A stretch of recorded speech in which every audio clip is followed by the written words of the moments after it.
The two sons of Yosef, Menashe and Ephraim, are by the bedside of Yosef's father, of their grandfather, Yaakov, about to receive his blessing, because pretty soon, Yaakov is going to pass on. Yaakov chose to impart this blessing by placing his hands upon their heads. The thing is, though, it didn't look like this. More like this. It's likely a lot of you know this already, so to make it real quick, Menashe was the firstborn. Ephraim was younger than Menashe. Actually, I think it was last week or 2 weeks ago when the Torah records their birth. The Torah also tells us why Yosef named them what he did. Menashe was called Menashe Hinashani Elikimi Beis Avi, if I'm remembering the words. I mean, I have a chumash literally right here in front of me, but this is the kind of conversations I have with myself I won't tell you what time it is. Point is, Menashe was named Menashe because Yosef was alone in Egypt. He was the only Jew. He was the only one from his family there in Egypt, in a culture that was so foreign. In such an environment, I can easily forget about Hashem and about his Torah and about his mitzvahs, about my identity as a Jew. And therefore, I'm going to name my firstborn Menashe to remind me of this possible pitfall, to make sure that I don't fall into this pit. I'm guessing that's why it's called a pitfall. Wouldn't be his first time in a pit either.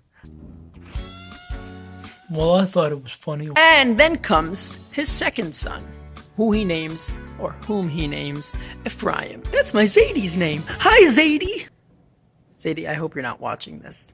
If you are, I love you. The second child, Ephraim.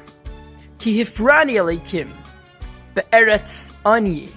Again, if I'm quoting correctly. For Hashem has made me fruitful in the land of my affliction. Thank you, Hashem, that I have kept my identity, and in fact, I now have 2 children to whom I'll pass this on.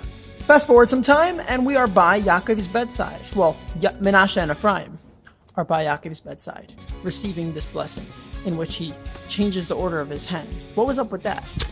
Well, as we said, Menashe was the firstborn, and therefore, it only made sense, or at least Yosef thought, that he, Menashe, the firstborn, should receive the main blessing, which would be physically represented by getting Yaakov's right hand placed upon his head. But Yaakov switched his hands and actually placed his right hand on the younger brother, on Ephraim's head. What's up with that? Well, of course, the answer is Moshiach, and the lesson has to do with even right now, when, at least as of the making of this video, Moshiach hasn't yet appeared in the most fully revealed way. Yaakov was focused on Moshiach. Moshiach is something for all people, for the entire world. Moshiach, all nations, all lands, is more represented by the second son of Yosef, Ephraim. Called Ephraim because Hashem has made me fruitful, said Yosef. Hashem has totally expanded my circle of influence. I hold this position of viceroy of Egypt just so I can be providing for so many people. So you can see this was more represented by Ephraim.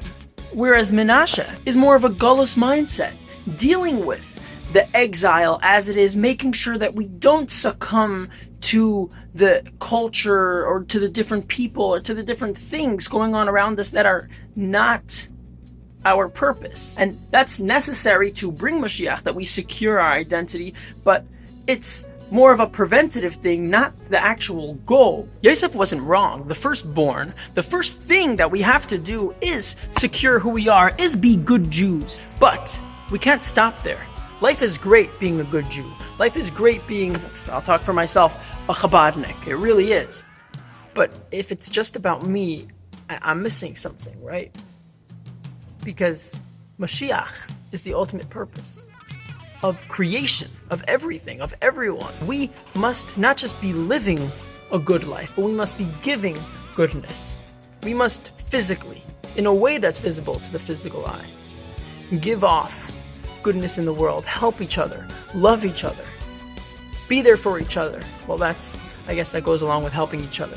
The point is, everyone must get in on this, because Moshiach is for all places and all people.